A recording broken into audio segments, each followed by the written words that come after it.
Women. I saw 700 women going the wrong way. I did nothing to stop them. It was Monday.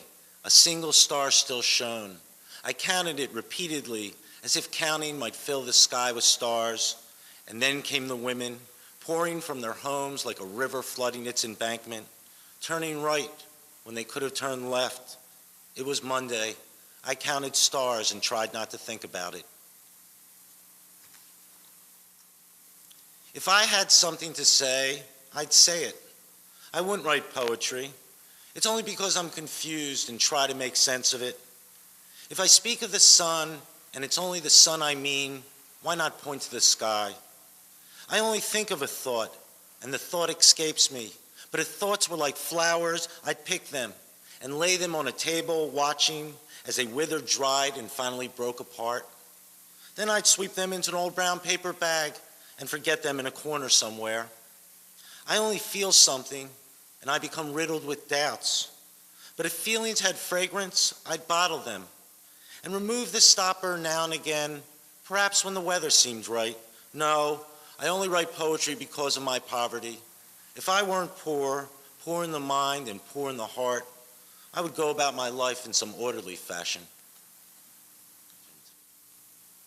A good day leaves so little to be imagined. In the brightness of the sun, does one propose clouds? In the coolness of a spring rain, walking with the beloved, does one dote upon loneliness and sweat? A good day leaves so little to be imagined. Poetry is of longing. Its desire is not of the object. It understands the poet, but is not the poet. Its needs have already been met. It is satisfied. Unless the poem is bad, then it rages like a child. It wears the philosopher well. It seems to speak the truth of the mind, but it is not the mind. The philosopher is immature. It speaks truth because it is vague, because it divorces itself from truth and object. What is left is an equation of poverty. Here then is a poem without equal. The rain, the beloved, the sun are so far removed from anything substantial that in its meager poverty we are given a new idea of the imagination, an idea as simple as a good day leaves so little to be imagined. 1. On listening.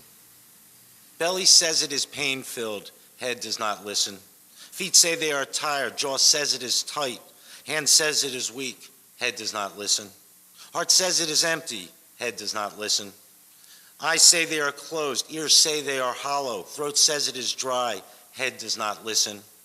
From the far edge of the imagination comes a whisper, a cry, a shout, a scream,